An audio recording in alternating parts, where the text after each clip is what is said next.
أشهد أن لا إله إلا الله وحده لا شريك له وأشهد أن محمدا عبده ورسوله أما بعد فأعوذ بالله من الشيطان الرجيم بسم الله الرحمن الرحيم الحمد لله رب العالمين الرحمن الرحيم مالك يوم الدين إياك نعبد وإياك نستعين اهدنا الصراط المستقيم صراط الذين أنعمت عليهم غير المغضوب عليهم ولا الضالين. After reciting the Tashahhud, Ta'awuz and Surah Al-Fatiha, Hazrat Khalifatul Masih V, Ayyadullah Ta'ala ibn Aziz stated, currently the accounts from the life of Hazrat Umar radiallahu anhu are being narrated, and I will continue to narrate them today as well. Hazrat Muslim Maud radiallahu anhu states, there is a narration in regards to Hazrat Umar, which states that upon the instruction of the Holy Prophet sallallahu alaihi wasallam, when he expelled the Jews and Christians from Yemen, he purchased their land from them. Hazrat Muslim Maud radiallahu anhu further states, the land owned by the Christians and the Jews was Kharaji, and when Hazrat Umar took their land and expelled them from the Arab lands, he did not just seize their land, but in fact purchased the land from them, even though it was Kharaji, and in principle belonged to the government.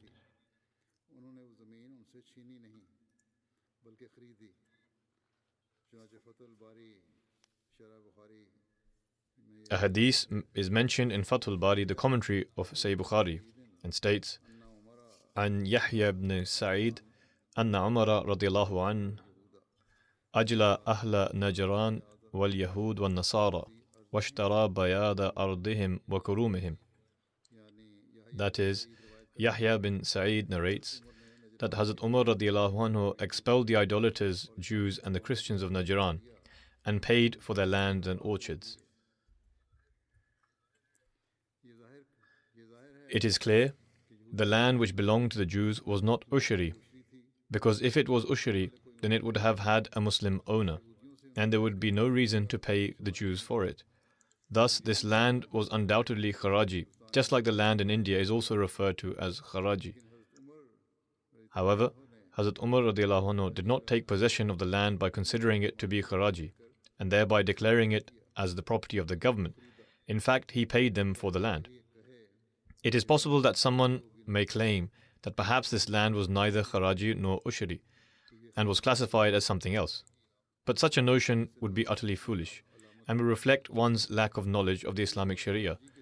In Islam, the land is either Kharaji or Ushri, and there is no other form of land, unless it is completely derelict and abandoned, with no one to lay claim to its ownership. Thus, the land belonging to the Jews, Christians, and idolaters was either Kharaji or Ushri. But in either case, Hazrat Umar radiallahu anhu recognized them as its owners and subsequently purchased the land from them.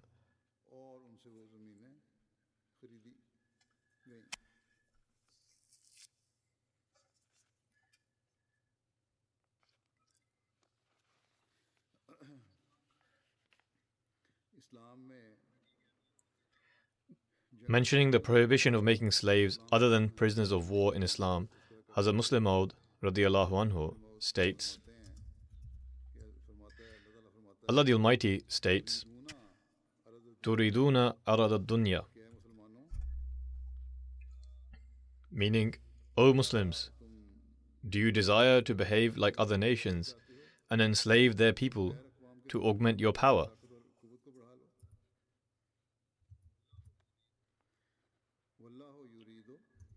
Wallahu yuridul akhirah. Nay, Allah does not want you to follow other nations. He wants to guide you to the course that is better for you in the end and entitles you to win Allah's pleasure in the next life.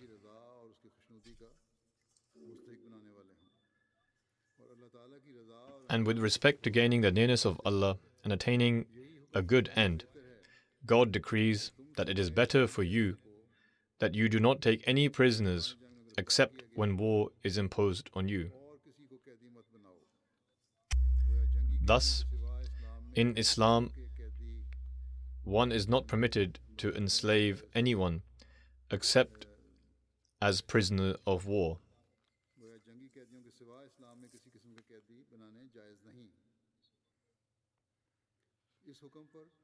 This rule was strictly enforced in the early days of Islam.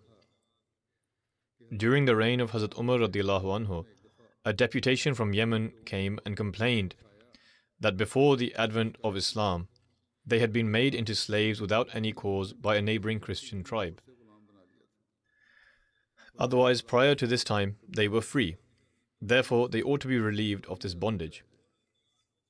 Hazrat Umar radiallahu anhu replied that though the event took place before the Muslims were in power, he would look into the case and have them set free if their complaint was borne out by the facts.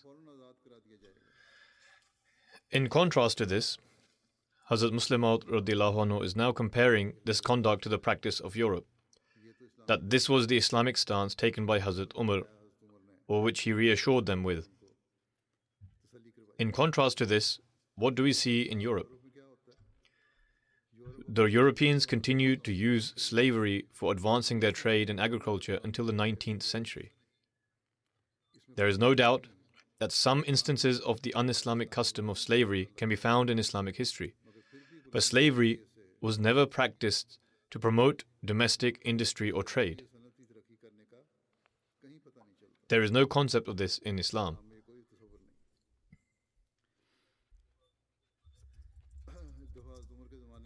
On one occasion, during the era of Hazrat Umar radiallahu anhu, there was a very severe drought and famine in Medina and its surrounding areas.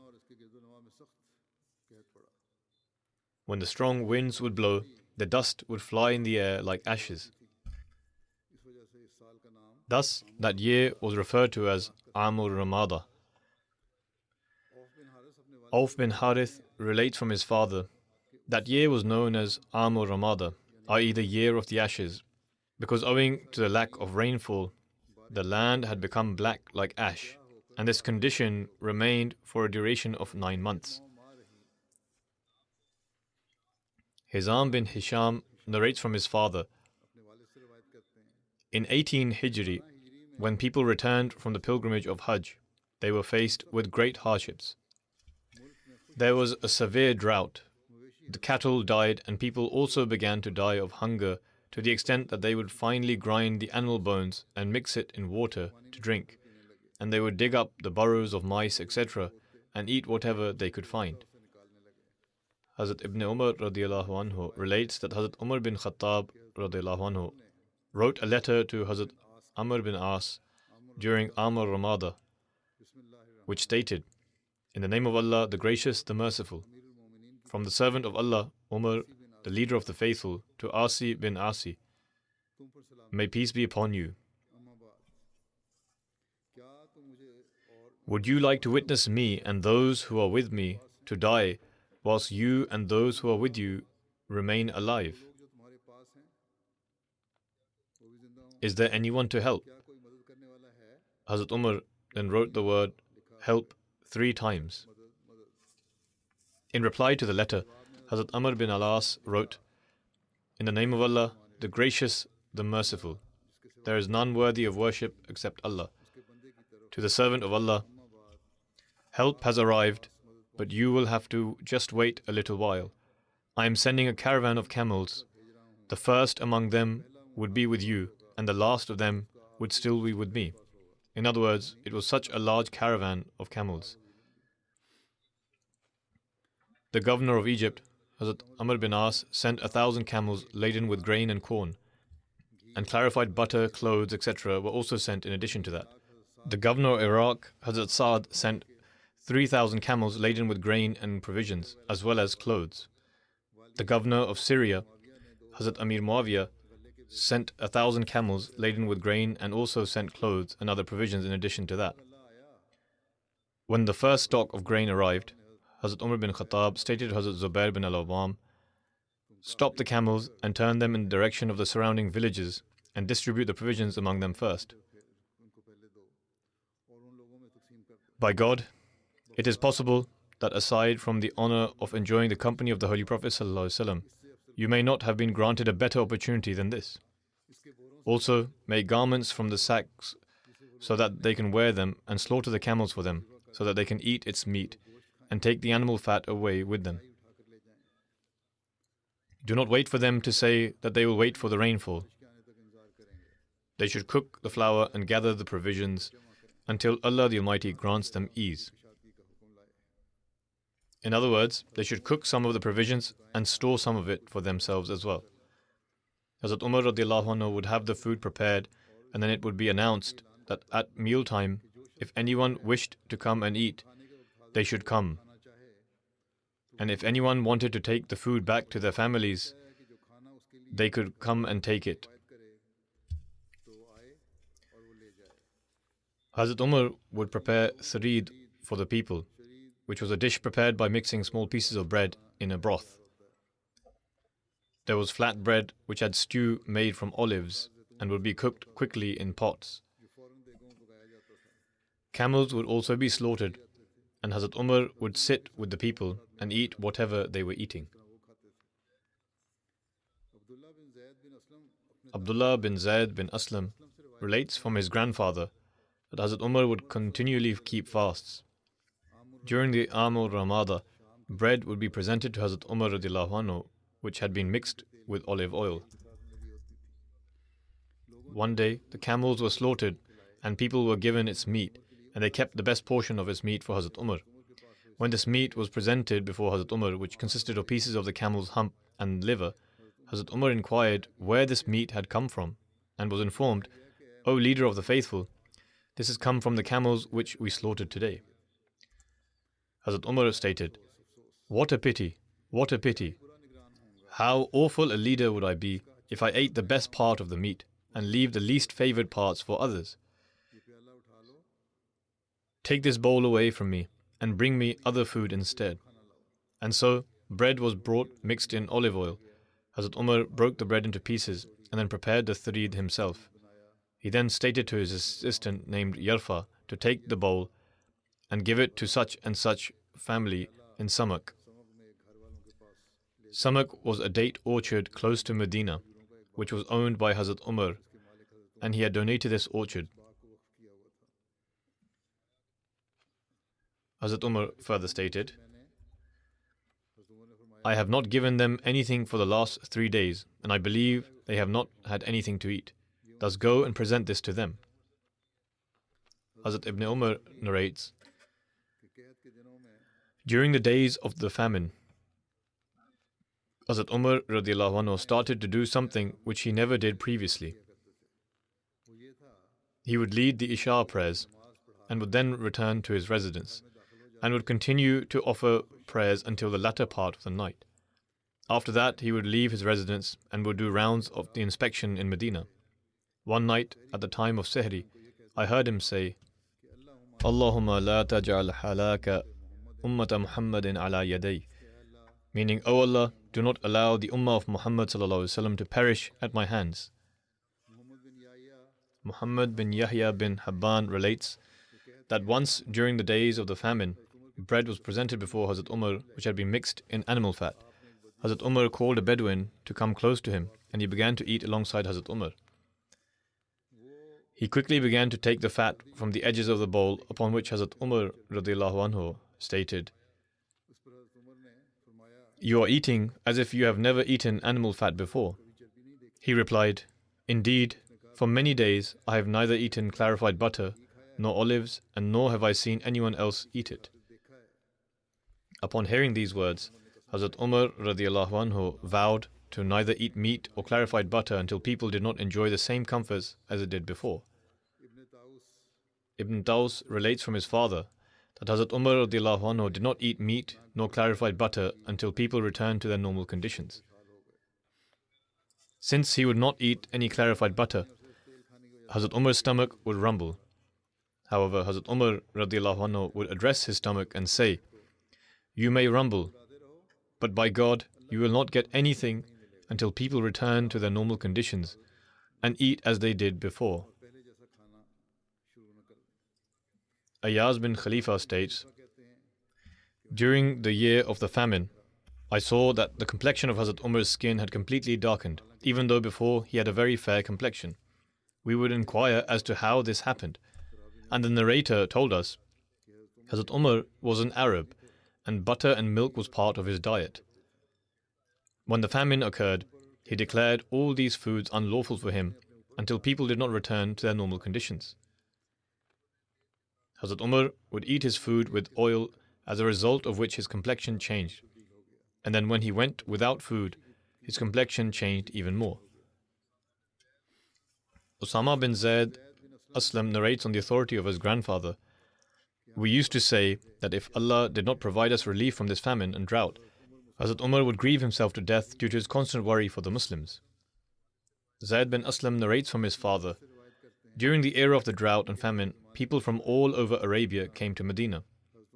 Hazrat Umar had ordered people to make arrangements for them and provide them with food. Hazrat Umar had assigned various companions to oversee arrangements in different areas of Medina. In the evenings, they would gather and bring back information about every single moment. The report of what took place from the morning until the evening, Hazrat Umar would be informed about everything in the evening when they gathered together. Bedouins of different areas had gathered in Medina.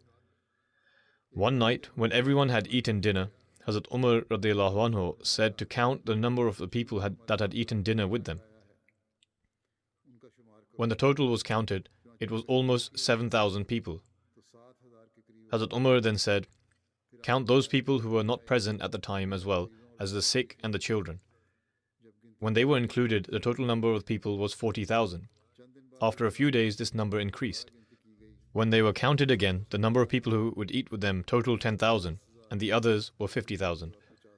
This continued until Allah the Almighty sent down rain.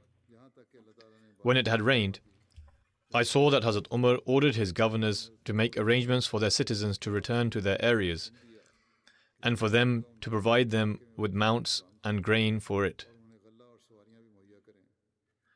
The narrator says, "I saw that Hazrat Umar radiallahu anhu would come himself to send those people off. People from the surrounding areas had gathered in the city of Medina out of hunger and would receive food there. When the situation improved and it had rained and farming could resume, Hazrat Umar radiallahu anhu said to return home, work hard and manage their crops."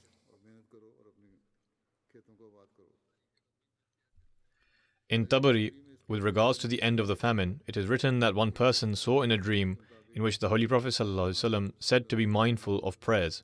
Subsequently, Hazrat Umar made an announcement among the people that Salatul Istisqa will be offered. Hazrat Umar said, "This trial has reached its peak, but will now come to an end, God willing. Whosoever has the opportunity to pray will come to realize that the trial will come to an end."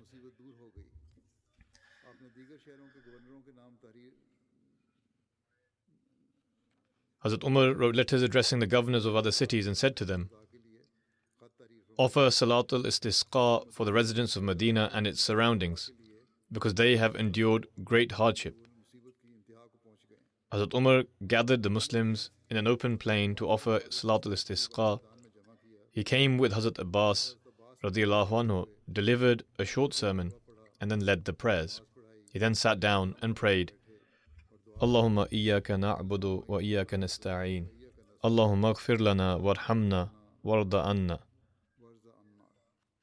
Meaning, "O Allah, you alone do we worship, and you alone do we beseech for help. O Allah, bestow your forgiveness and mercy upon us, and you be pleased with us. After this, Hazrat Umar returned. He had not yet reached home when, owing to the intense rain, a pond had formed in the open plain. According to one narration, while supplicating, Hazrat Umar said the following: O Allah, when we would experience drought during the era of your Prophet ﷺ, we would pray through means of your Prophet, and you would thus send down rain upon us. Today we beseech you by means of your Prophet's uncle, relieve us from this drought and send down rain upon us. Subsequently, the people had not moved from their places that it began to rain.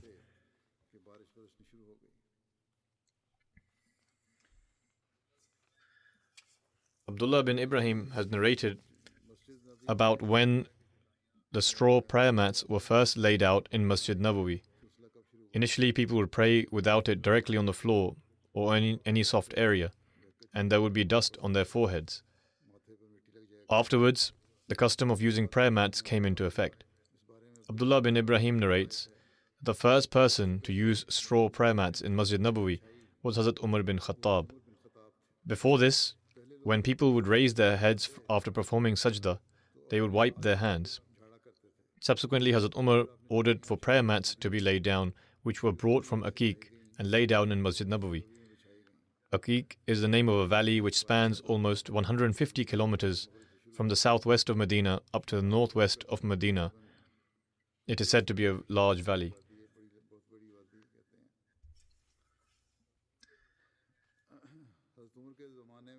In the time of Hazrat Umar, Masjid Nabawi underwent expansion in 17 Hijri. Hazrat Abdullah bin Umar radiyallahu anhuma narrates that during the time of the Holy Prophet ﷺ, Masjid Nabawi was made from mud bricks. The roof was made from date palm leaves and branches, and date palm trunks were used as pillars. The mosque remained the same throughout the era of Hazrat Abu Bakr, and no expansion or changes were made. Hazrat Umar radiyallahu anhu instructed for the mosque to be extended and renovated, but did not make any changes to the appearance and building structure. He left it on the original foundations.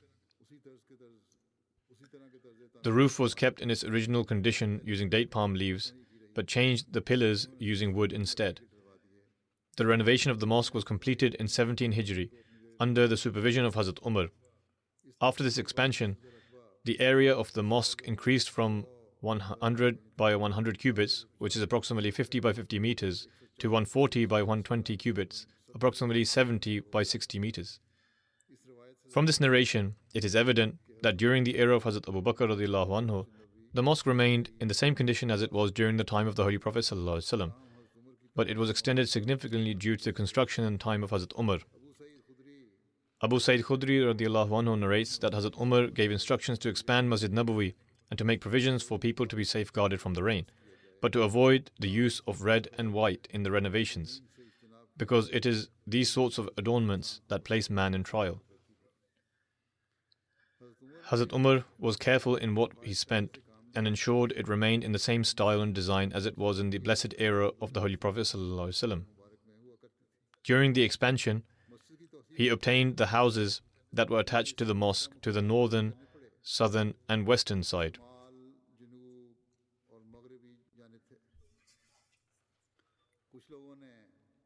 Some people happily donated their land for the mosque, and for some, Hazrat Umar had to explain to them and offered them financial incentives.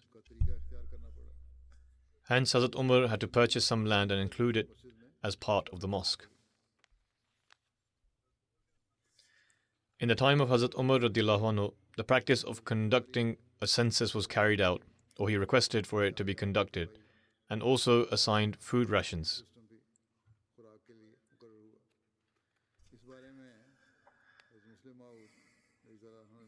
As a Muslim Maud radiyallahu anhu has written with regards to this, and also about how the Islamic government organized systems, what changes were implemented, and what administrative matters were introduced. As a Muslim Maud radiyallahu anhu writes, upon the arrival in Medina, the first thing the Holy Prophet ﷺ did was to form bonds of brotherhood between those who had land and property and those who did not have anything. The Ansar owned land and properties, whereas the Muhajirin did not have any. The Holy Prophet ﷺ established bonds of brotherhood between the Ansar and the Muhajirin in a way that each Ansar with a property was attached with a Muhajir who did not have anything. Some went to such extent that aside from their wealth, if someone had 2 wives, they proposed to their Muhajir brothers that they would be prepared to divorce one of their wives for them, and they would be free to marry them. This was the first example of equality that the Holy Prophet ﷺ established upon arrival in Medina. Because essentially, the Islamic government was only established in Medina. In those days, there was not an abundance of wealth. Therefore, the only option was to attach both an affluent person with another one who was poorer, so that he could have enough to eat. Then during one battle, the Holy Prophet ﷺ adopted another method, which brought about some changes. During the course of one battle, the Holy Prophet ﷺ came to know that some people have nothing left to eat, or if they do, it was hardly anything sufficient, whereas some other people had plenty.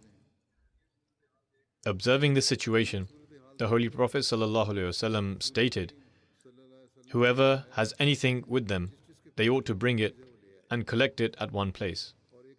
Subsequently, everything was brought and the Holy Prophet ﷺ assigned rationing. Even here, the same principle was adopted in that everyone ought to have access to food. For as long as possible, they ate separately.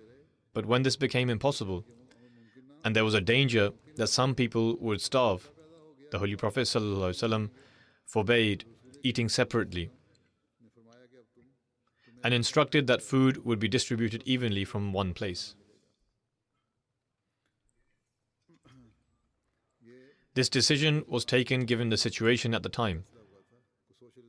It was not the case that aspects of socialism or communism were being implemented. Nonetheless, the companions state that they acted on this command so strictly that even if they had one date with them, they would deem it extremely dishonest to eat it and would be restless until they deposited it in the store. This was the second practice established by the Holy Prophet ﷺ. And until they experienced difficult circumstances, it remained as such.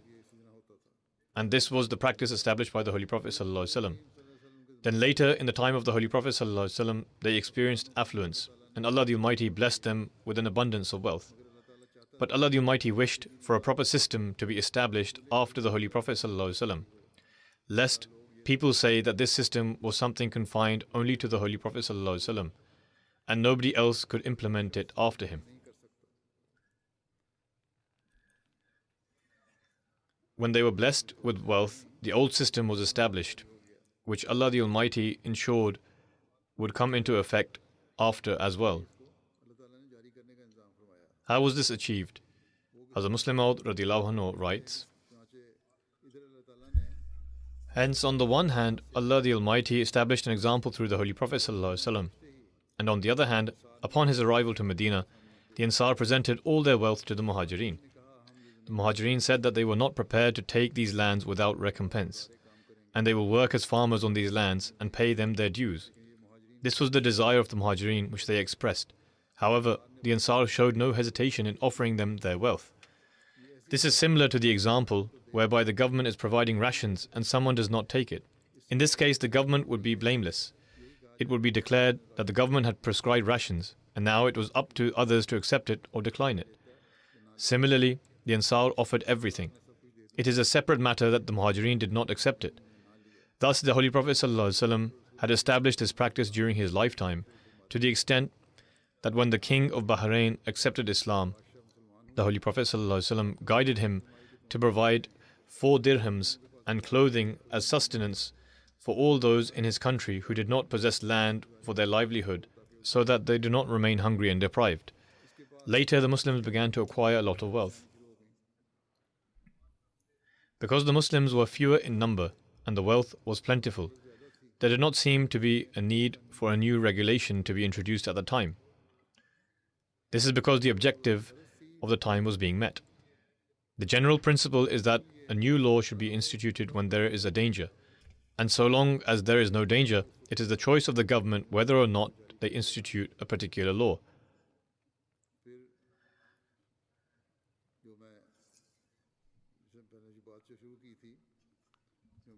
Thus, the point which I initially wanted to draw upon, but other details were mentioned in between, was that how this system continued after the Holy Prophet ﷺ. When the Holy Prophet ﷺ passed away, and Muslims began to spread to different corners of the world, foreign nations also entered the fold of Islam. The Arabs were like one group of people and one nation, and would uphold equality amongst themselves. But when Islam spread to different regions and various nations began entering the fold of Islam, arrangements for food became very difficult.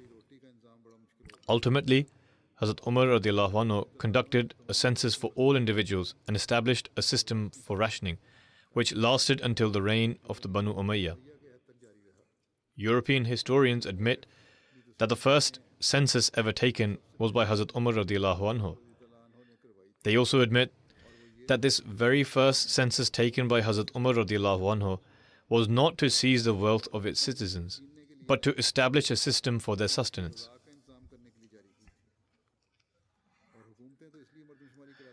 Other governments take a census to make sacrificial lambs out of their people and to procure military services. However, Hazrat Umar did not take a census for this purpose, but did so to provide them with food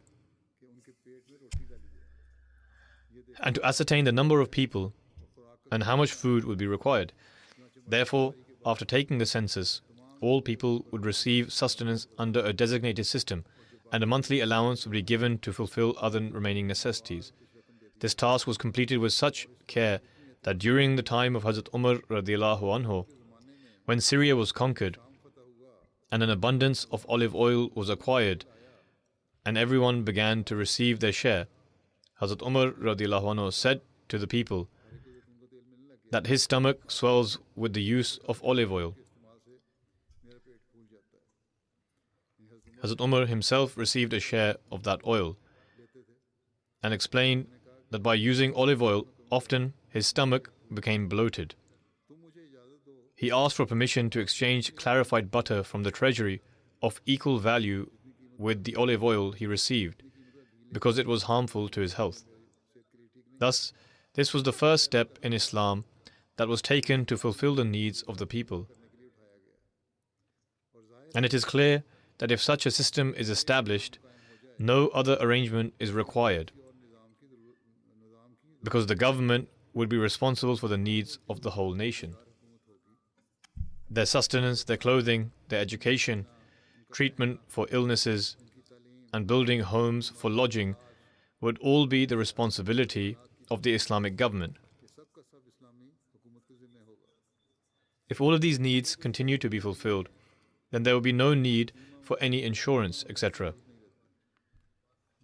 People get insurance to ensure that they leave something behind for their children, or to have the ability to fulfill their needs if they do not have an income when they are elderly.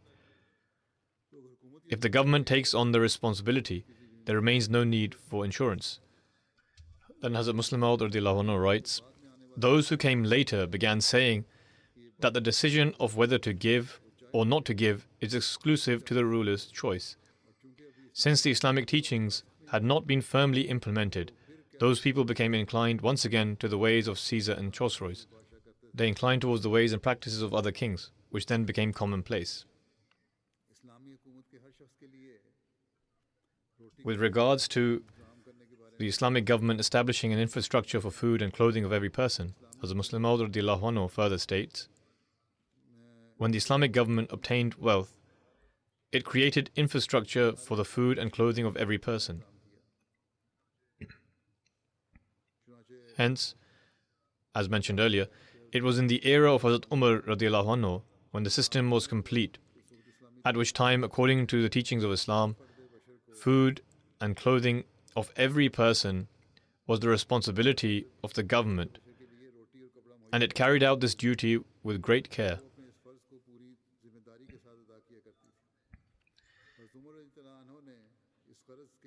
This was the reason for which Hazrat Umar initiated the practice of taking a census and opened registries wherein everyone's names would be entered. As mentioned before, European writers acknowledged that it was Hazrat Umar who first initiated a census and began the system of registration. The purpose of the census was so that every person could be given food and clothing, and it was necessary for the government to know the number of citizens in the country.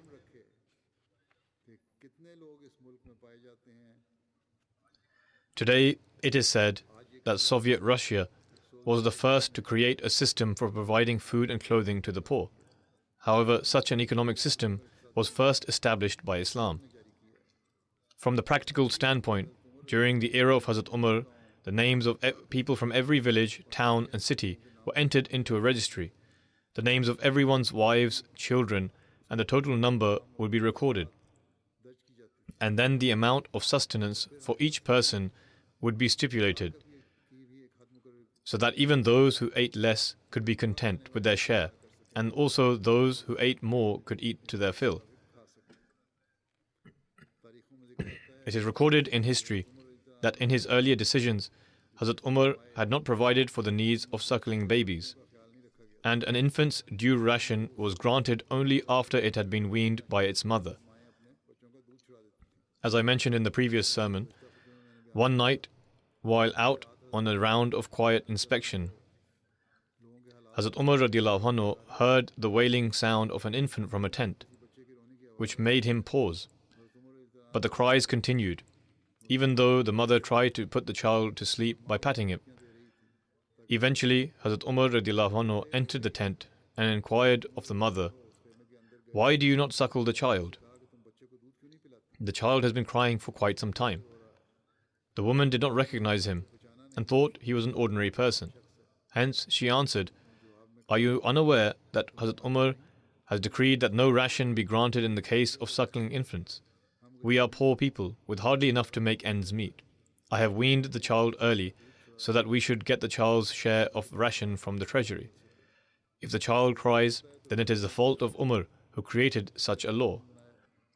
Hazrat Umar returned at once and painfully addressing himself on the way, saying, "O Umar, Umar, do you have any idea how you have weakened the coming generation of the Arabs by causing infants to be prematurely weaned? The responsibility for this lies with you." As he said this, he went to the storage, opened the door, and lifted a sack of flour on his back. When an attendant offered to carry it for him, he replied, "No, the fault is mine, and I must bear the consequences for it myself."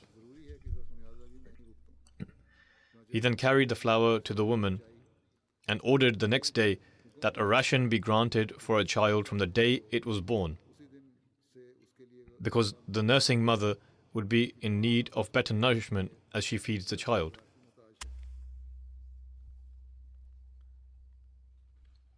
Then Hazrat Muslim Maud radiallahu anhu states, "It is Islam alone that has established the rights of every person. According to Islam, every person's sustenance, lodging, and clothing is the responsibility of the government. And Islam was the very first to establish this principle. Now, other governments are also following suit, but not to the full extent. Insurance is still bought and family pensions are given out, but the principle of the government being responsible for the sustenance and clothing of young and old was not presented by any religion before Islam. Worldly governments take census in order to collect taxes or for the purpose of military conscription, so that if the need arises, they may know how many youths will be available to them. However, the very first census taken by Islam during the era of Hazrat Umar radiallahu anhu was for the purpose of providing food and clothing, not in order to impose taxes or to find out how many youths can be available for the army when needed. Rather, that census was solely so that every person could be provided food and clothing. There is no doubt that a census was also conducted during the time of the Holy Prophet ﷺ, but at that time, the Muslims did not hold governance. Thus, The purpose of that census was only to determine the number of Muslims. The first census taken by an Islamic government was during the era of Hazrat Umar radiallahu anhu and was conducted so that every person could be provided food and clothing. This is a matter of vital importance, which can establish peace in the entire world. It is said that one ought to submit a request, and it will be evaluated.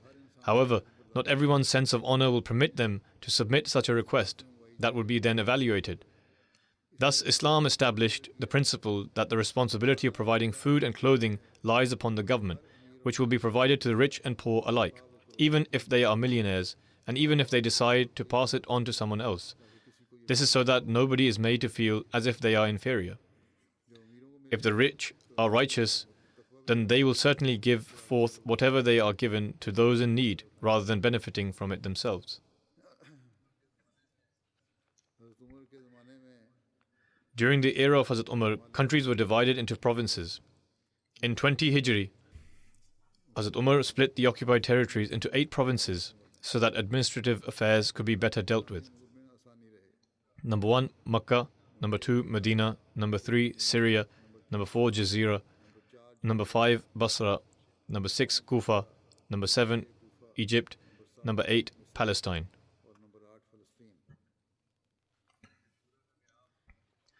Shura was also established during Hazrat Umar's era. Representatives from both the Muhajirin and the Ansar would be present in meetings of the consultative body. The Ansar comprised of 2 tribes, the Aus and Khazraj. Hence, it was necessary for representatives from both tribes to be present. Hazrat Usman, Hazrat Ali, Hazrat Abdul Rahman bin Auf, Hazrat Muaz bin Jabal, Hazrat Ubay bin Ka'b, and Hazrat Zayd bin Thabit would also be present at these meetings. The procedure of these meetings was that a caller would make an announcement, as-salatu jami', meaning that everyone should gather for prayer.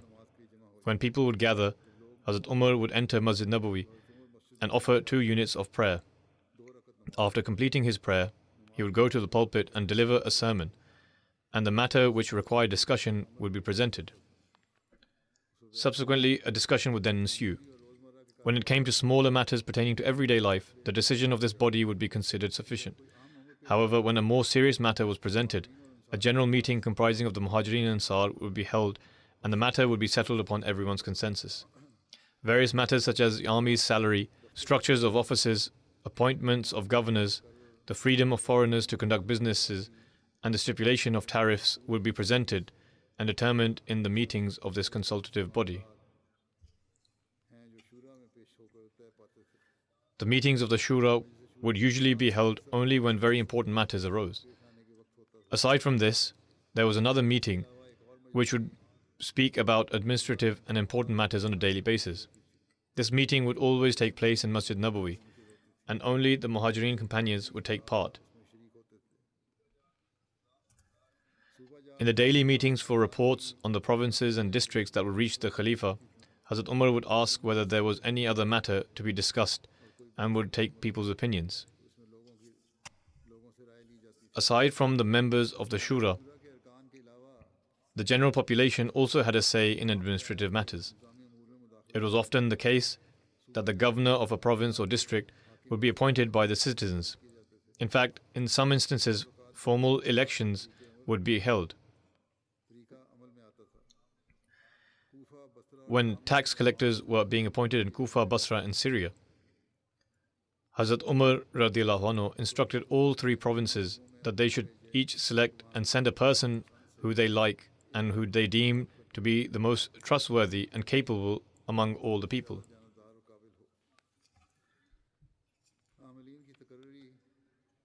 With regards to the appointment of governors and the guidance given to them by Hazrat Umar radiallahu anhu, it is written that for important services, office bearers would be appointed through the Shura.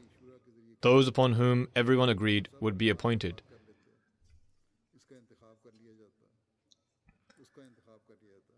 Sometimes he would send instructions to the governor of a province or a district saying that the most capable person should be selected and sent. Thus, Hazrat Umar would appoint those selected people as governors. Hazrat Umar appointed a higher salary for governors. This too had great wisdom behind it, and was so that they would carry out their duties in an honest manner and without any greed. Hazrat Umar would advise office bearers, "Remember, I have not sent you as commanders and tyrants. Rather, I have sent you as leaders, so that people may follow you.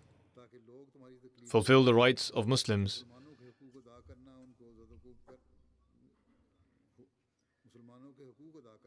Do not abuse and demean them.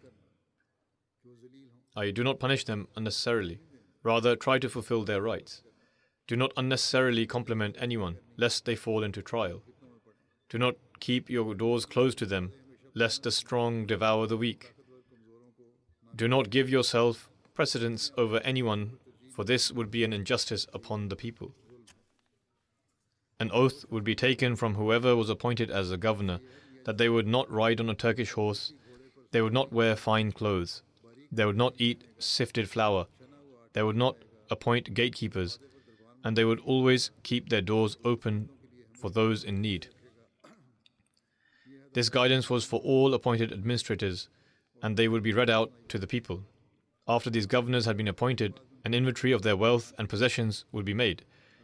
If there was an unusual increase in the possessions of the office holder, which he was not able to justify, he was immediately called to account, and the excess wealth would be given to the treasury. Governors were instructed that they must gather on the occasion of Hajj, where public hearings would be held, and any complaint against a governor would be addressed immediately.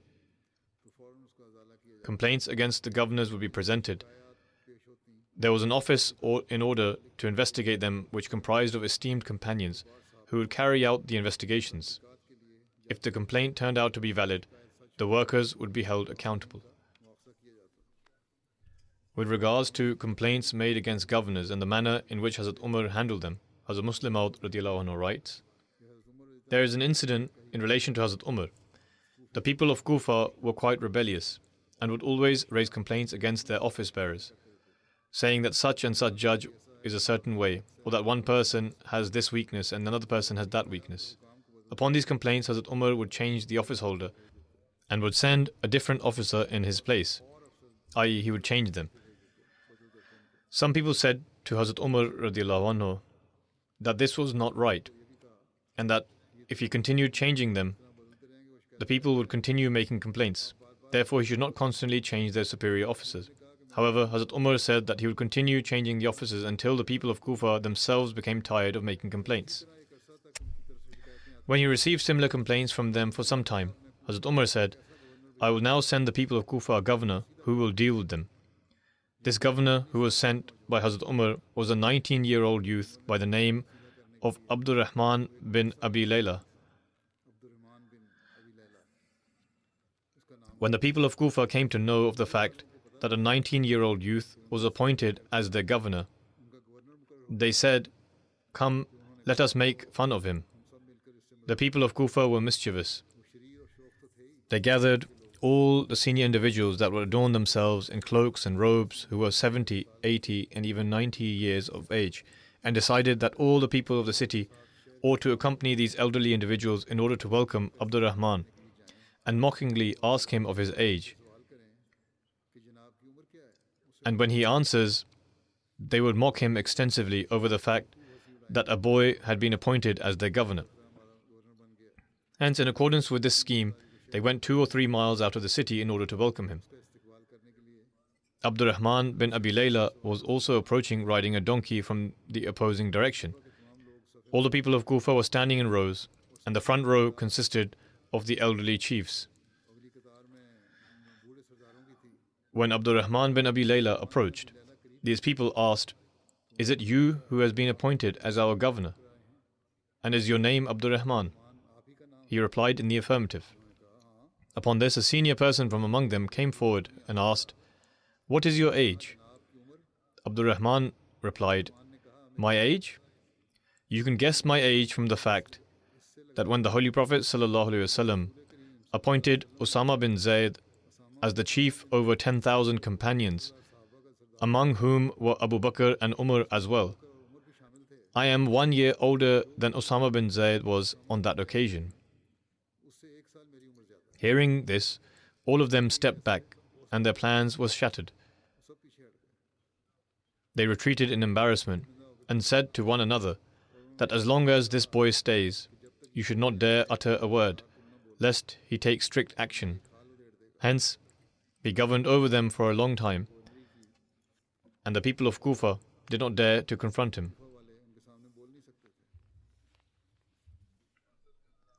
Then there was a system of revenue collection.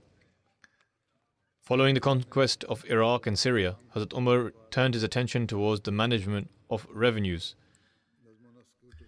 Previous kings had forcibly taken land from people and distributed among their courtiers and chiefs.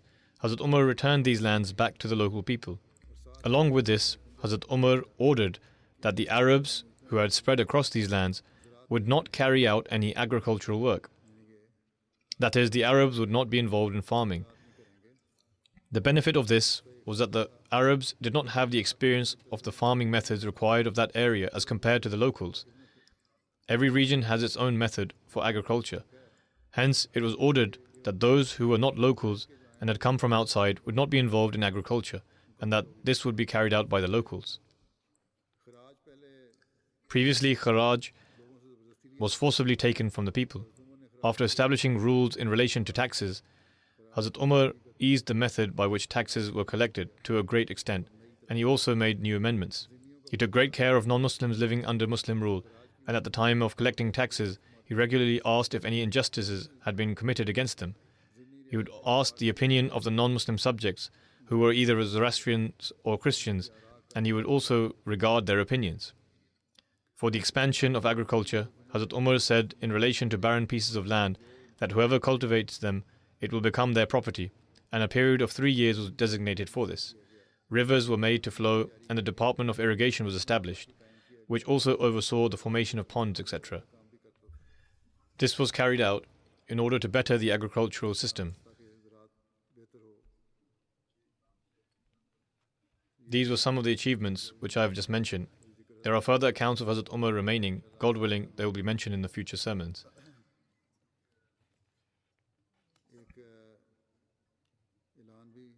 I would like to make an announcement, and that is, an Ahmadiyya encyclopedia has been created and will be launched today. It has been made by the Central Ahmadiyya Archive and Research Center. They began work on it some time ago, and now, by the grace of Allah the Almighty, this website is being made available for members of the Jamaat. It is available on www.ahmadipedia.org,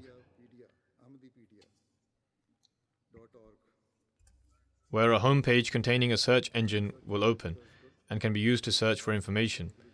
It has been designed in a very simple and easy-to-use manner. Key information has been added regarding the books of the Jamaat, personalities, incidents, beliefs, and places, etc. Each entry contains the relevant websites, videos, links to those topics found in Jamaat periodicals, so that detailed information can be obtained through these means. One benefit of the links to further research on the topics will be that those searching will be able to reach the other websites of the Jamaat, and they will be able to benefit from all the newspapers and the magazines of the Jamaat. Ahmadis around the world have beneficial information with them which is not recorded anywhere. On the Ahmadipedia website, there is a contribute option where people can send in information, observations, or documents on any topic. They will not be able to directly upload information on it. In fact, they will have to provide it to the central team, and after assessing and verifying it, it will then be uploaded under the relevant entry. In this manner, through the cooperation of the Jamaat, this website will be an ongoing project and will, inshallah, be beneficial to every Ahmadi. If anyone is unable to find certain material, they can contact Ahmadipedia and they will arrange to provide the relevant material on the website.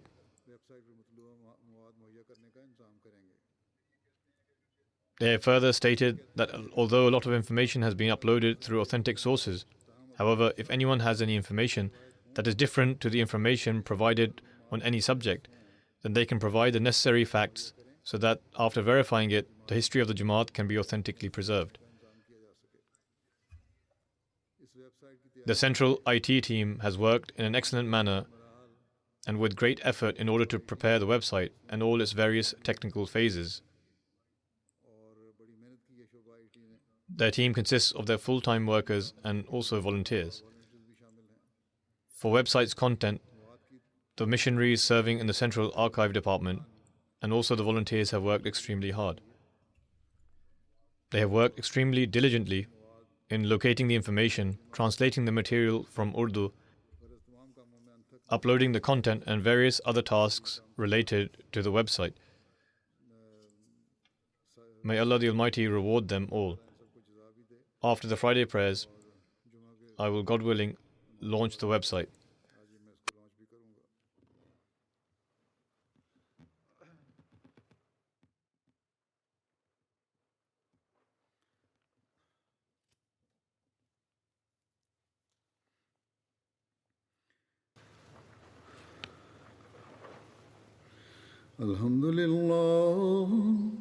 الحمد لله نحمده ونستعينه ونستغفره ونؤمن به ونتوكل عليه ونعوذ بالله من شرور أنفسنا ومن سيئات أعمالنا من يهده الله فلا مضل له ومن يضلل فلا هادي له ونشهد أن لا إله إلا الله ونشهد أن محمدا عبده ورسوله عباد الله رحمكم الله إن الله يأمر بالعدل والإحسان وإيتاء ذي القربى وينهى عن الفحشاء والمنكر والبغي يعظكم لعلكم تذكرون اذكروا الله يذكركم وادعوه يستجب لكم ولذكر الله أكبر